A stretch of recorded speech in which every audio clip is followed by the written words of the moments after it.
বন্যার কারণে যখন রাজ্যের হাজার হাজার মানুষ ক্ষতির মুখে, তখন আবারও বহু চর্চিত রোমান স্ক্রিপ্ট ইস্যু নিয়ে ময়দানে নামলো টিএসএফ সংগঠন। রাজধানীতে করলো বিক্ষোভ কর্মসূচি। জনজাতি আবেগ নিয়ে রাজনীতি করা ও তার রাজনৈতিক ফায়দা তোলা রাজ্যের কিছু সংগঠনের কাছে এখন রুটিন ঘটনা।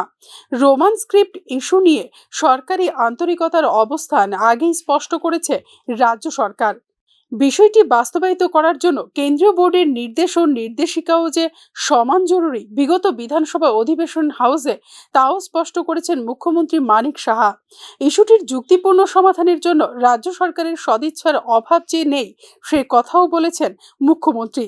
তবুও আবার সেই চর্বণ চর্চিত এই ইস্যু নিয়েই বুধবার রাজধানীতে সার্কিট হাউস গান্ধী মূর্তির সামনে বিক্ষোভ প্রদর্শন করে টিএসএফ সংগঠনের নেতা অমূল্য জমাতিয়ার বক্তব্য, ককবরক রোমান স্ক্রিপ্টের বিষয় বিধানসভা অধিবেশনে আলোচনা করা হোক। মূলত এই প্রধান দাবি নিয়েই নেওয়া হয়েছে বিক্ষোভ কর্মসূচি।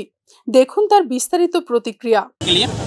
एंड हम लोग यही बोलेगा, जो हम लोगों का जो एमएलए मिनिस्टर है उन लोगों को जो प्लेस करने के लिए ये डिमांड, ये लॉन्ग पेंडिंग डिमांड, और जितना भी ऑन बिहाफ ऑफ বৃহৎ জনস্বার্থের সঙ্গে নিবিড়ভাবে জড়িত বন্যা নিয়ে বিধানসভা অধিবেশন হবে বিশেষ আলোচনা।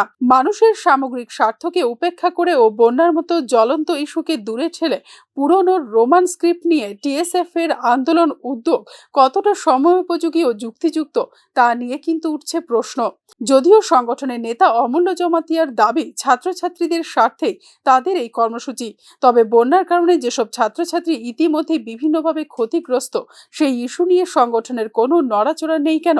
প্রাসঙ্গিক এই প্রশ্ন নিয়ে এদিন আগাগোড়ায় নীরব টিএসএফ নেতৃত্ব। Bureau report, news now.